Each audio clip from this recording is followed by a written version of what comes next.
Plateau justement pour nous parler de quoi? Il s'agit de quoi? Merci beaucoup. Nous sommes sur ce plateau pour vous parler de cet grand événement que nous préparons là-bas à Mengo, là où nous exerçons le ministère. Donc nous aurons 5 grands jours d'enseignement, de délivrance, avec pour thématique de la malédiction à la bénédiction. Le Seigneur nous a convaincus qu'il s'agissait vraiment de parler de ces choses parce que quand nous remontons l'histoire, nous nous rendons compte qu'il y a beaucoup qui sont liés par la malédiction sur les paroles prononcées qui aujourd'hui ont en train d'affecter la vie de plusieurs.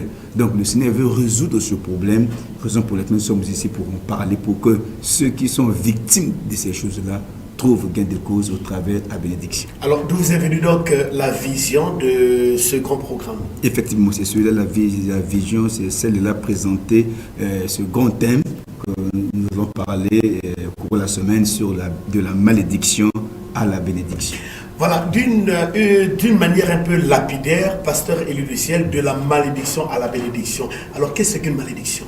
Et quels sont les symptômes d'une personne qui est maudite? Merci beaucoup. C'est une très belle question d'ailleurs qui nous permet de faire le sommaire de ce que nous sommes aujourd'hui de dire. Déjà, le mot malédiction est composé de 2 mots. Nous avons le mot malédiction. Mal qui veut dire malheur, qui veut dire désastre, et puis diction qui veut dire ou dicter. Déjà, et quand nous combinons ces mots, nous avons le malheur dicté, les malheurs prononcés. Déjà, en regardant l'étymologie de ce mot-là, on se rend compte que la malédiction, c'est les mal et les paroles mauvaises prononcées sur une personne. Donc, nous pouvons définir la malédiction disons comme étant l'invocation d'une force de mal dans la vie d'une personne ou d'une famille. De la malédiction, nous pouvons le définir comme étant l'invocation d'une force de mal dans la vie d'une personne ou d'une famille.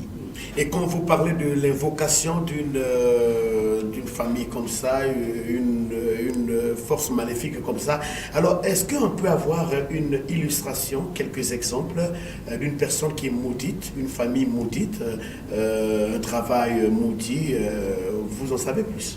Oui, vous savez déjà, depuis la nuit des temps, quand nous regardons comment le monde est en train d'évoluer, déjà l'homme n'est pas simple. L'homme est composé de 14 sangs.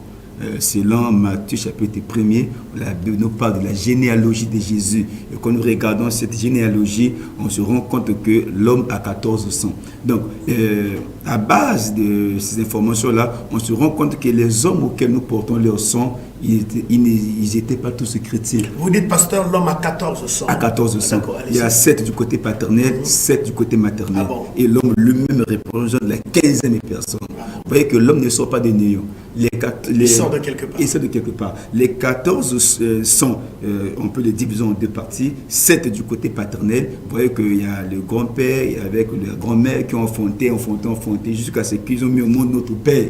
On voit du côté maternel, nous voyons là-bas, nous avons le grand-père, la grand-mère, jusqu'à ce qu'ils ont mis au monde la mère. Donc, les 14 sont là rassemblés, forment l'être humain. Et quand nous regardons l'être humain, nous ignorons des fois ce que ces hommes ont vécu avant nous. Ils n'étaient pas certainement tous des chrétiens. Ils étaient certainement ancrés dans les rituels, dans la magie, dans la prostitution, dans la sorcellerie, dans des choses un peu néfastes.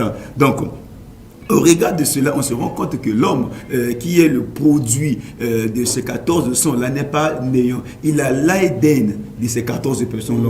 Donc si déjà, oui, le grand-père était cuveur, ça veut dire qu'il va transmettre ce sang-là à son père et le père transmet à son fils. De même, si la grand-mère était prostituée, vous vous rendez compte qu'il y a un lien qui est déjà là. Donc l'homme a l'ADN de sa famille. Le sang, le chromosome de la famille réside dans l'homme. Donc le sang-là, quand il se met à crier, alors ça affecte la vie de l'homme. C'est pourquoi tous ces rituels-là, tous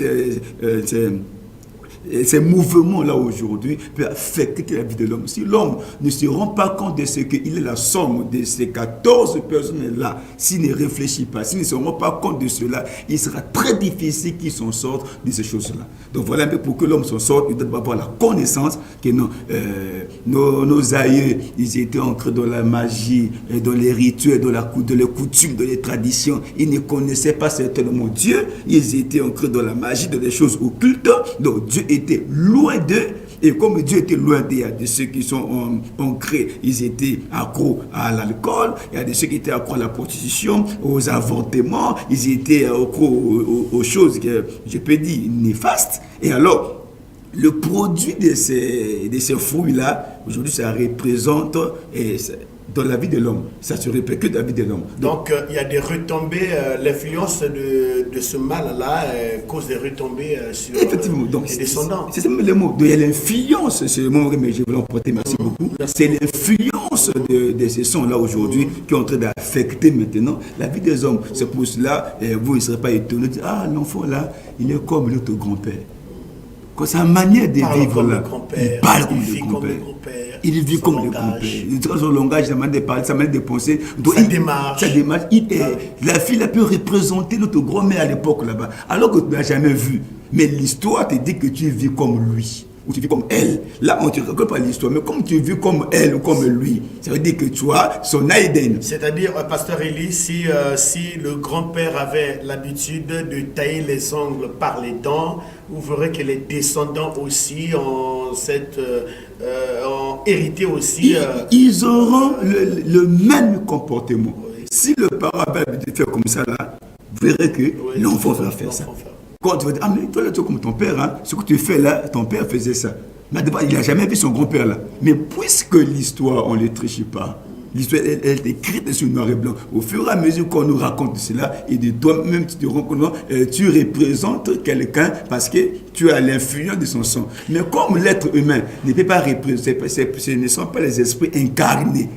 C'est l'être humain, donc d'où il faut briser l'influence là pour que cette malédiction tombe, pour que tu arrives à la bénédiction.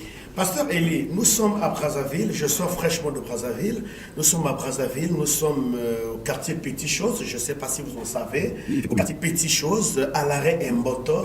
Alors j'ai retrouvé une famille, dans cette famille, il y a le grand-père, sa fille est là, la fille de sa fille, ainsi de suite, disant, il y a près de 8 générations dans la même famille.